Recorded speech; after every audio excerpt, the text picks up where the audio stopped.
Continuing with our discussion on immunity, we finished by very quickly talking about fever and saying that it was something that increased the body temperature for our whole body as opposed to the inflammatory response where we're just increasing a specific area where the infection or injury may be.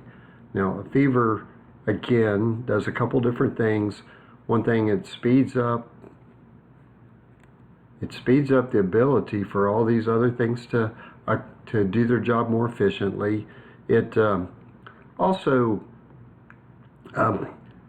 sometimes provides a temperature where the invading pathogen may not be able to reproduce or even survive, but it also causes the body to sequester, the liver in particular, to sequester iron, and therefore it kind of robs the invader from using the body's iron. And there are other things also, but those are the primary things. So looking at a little bit more specifically about some of these now, I believe the first thing we're going to look at, and going back here, our natural killer cell, which does a process called immunological surveillance. In other words, it's doing a surveillance of our body, looking for abnormal cells to destroy. So here in this picture, we see that here's a natural killer cell, which happens to be a non-specific lymphocyte, because most lymphocytes are specific defenses, but here's our exception. NK, or natural killer cell, non-specific lymphocyte. It finds an abnormal cell, and so the cell will either display abnormal proteins or it won't display the proteins that should be there. So this finds something abnormal about the cell. It actually makes its product, and in this case, the product is perforin molecules. It sends a message, to the endoplasmic reticulum, starts making the product, these molecules, these little proteins. Then it packages them in its Golgi apparatus here. Then it goes through exocytosis, where it releases the product by the process of exocytosis, releasing the perforin molecules and perforating the surface of the abnormal cell. And then it may also send some products through the pores it makes, or it may make enough pores where it can simply just lyse the cell. If it sends products through the pores, those products will normally poison the cell. There will be lymphotoxins and things called granzymes that will cause the cell to be destroyed. Now, another cell that does the same thing as the natural killer cell is what's called the cytotoxic T cell, which is also a lymphocyte, but it is actually, when it's looking for the abnormal cell, it is looking for a specific marker, a specific protein that cell is displaying that it learned to recognize. Again, so they both would actually kill the cell in the same way. They would both be lymphocytes, but the natural killer cell is just looking for abnormal. It's not looking for a specific marker, whereas a cytotoxic T cell would be very similar, but it would be looking for a specific protein or a carbohydrate chain. Next, we see what we call our complement proteins. And so the C1 is complement protein 1, the C3, C3b, the C5 through C9. All of these are complement proteins. And what those complement proteins eventually do is form little perforations called membrane attack complexes, MAC for short. And then if they form enough membrane attack complexes, then the fluids and salts will rush into in this case, bacteria, and cause it to explode or lyse. Okay, now here we see the two different pathways that complement proteins can take, with the ultimate outcome of forming the membrane attack complex here, the perforations. One pathway is called the classical pathway. That was the first pathway discovered, and what makes it different from the alternative pathway is notice that we have the presence of blood proteins produced by B cells called antibodies. So if antibodies have already been released from B cells, they actually form an attachment site for the C1 proteins, and this causes a cascade of events to attract other proteins, eventually the proteins that form the pores, and then actually end up lysing or destroying the cell by perforating it enough.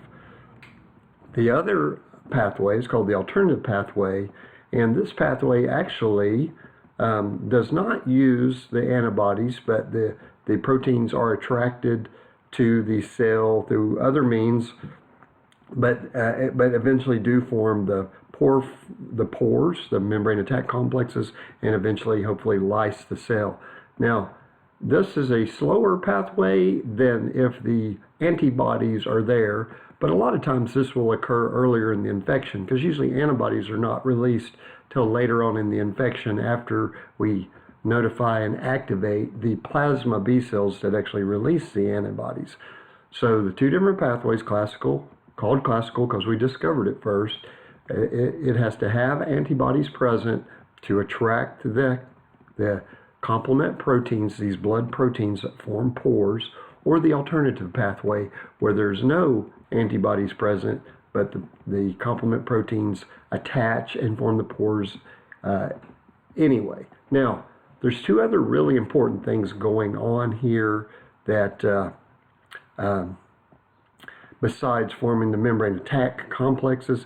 And here in this picture, we see all three of the things that really complement proteins are doing. The one I've talked about the most is really the least effective of the three, but it is one of the ways we destroy the invader, and that's forming the membrane attack complex. The other two things though that complement proteins do is they do what this block says, attraction of phagocytes through chemotaxis. In other words, they form a chemical trail. As these proteins are coming to form the membrane attack complexes, they actually form a trail that other white blood cells can follow to know where the infection is. So chemotaxis is basically a chemical trail where the infection is formed by our complement proteins. Now the other thing, and we talked about this a little bit earlier, inflammation, that thing that none of us like, but that thing that's actually there to help us heal and take care of the infection. And a lot of times we think that inflammation is the sickness, because if we have any itis, like arthritis, tonsillitis, any of those type things, bursitis, they're actually just inflammation, and inflammation occurring according to what's attacking us. So anyway, these complement proteins help stimulate the inflammation. And so the other thing that they do along that lines is when they attract the phagocytes, and especially when they attach to the antibodies here, they actually give the phagocytes something to grab onto to engulf and break down the bacteria or whatever they are attached to. So they actually stimulate phagocytosis by forming kind of like an attachment site for the phagocytes to grab a hold of. A lot of times the bacteria will actually form a slimy area around it that makes it very hard for a phagocytic cell to attach. But anything that has the antibodies or the antibodies with the complement proteins on will automatically stimulate a white blood cell, the phagocytic cells, such as a neutrophil or a macrophage. It will automatically stimulate it to engulf whatever has been marked or phagocytized by and we call that opsonation, by the way. If something has been marked by an antibody or a complement protein, makes it much easier to engulf. Again, here we see complement proteins. Now, if I were to ask you which pathway do we see in this picture here, is this the classical pathway or the alternative pathway? Notice classical pathway, alternative pathway. Classical pathway has something, alternative pathway doesn't. So if we look here, if I don't see antibodies, then I know this is the alternative pathway. If I saw antibodies, I know this is a classical pathway. All right, here's the thing I keep talking about. This is one of my favorite pictures because it shows so many things that's going on in an infection, whether it's a sickness or a wound or something injured. This process is going to occur. Now, first thing we see our capillary, and capillaries, of course, are for the most part, are going to be single squamous cells that are attached to each other that has blood running through it. Here we actually see some blood vessels. We see neutrophil See a neutrophil, and that's our most numerous blood cell. Here we see a monocyte, and there's a monocyte that was following the neutrophils. Here we see our infection or pathogen. Looks like they're indicating maybe a bacteria here. So, and then we actually have some tissue cells that are releasing chemicals. Now, the inflammatory reaction, there are 4 signs that we have of inflammation. And those 4 signs are, now I want you to think, what would a sore throat, such as tonsillitis or a sore throat, and a cut that you may get on your arm and then you look at it the next day, and maybe even something like bursitis, arthritis in your shoulder, what would they all have in common? Well, first thing they'd all have in common is they would all be red. Your sore throat is red when you look down in it. Right around your cut, it would be red. And even a lot of times your joints will become kind of red. Well, why is it red? It's red because we have increased blood flow. Now, what else do all those have in common? Well, if I have increased blood flow and I have increased permeability, notice how I have a little bit of a distance between this capillary wall and that capillary wall. I start creating a little bit of a gap in that. In other words, we say we increase the permeability of the capillaries, so it's much easier for something to slip out of the capillaries and go to the infection. Notice, this is actually called diapedesis. Notice how this neutrophil is squeezing through that gap right there, that increased permeability.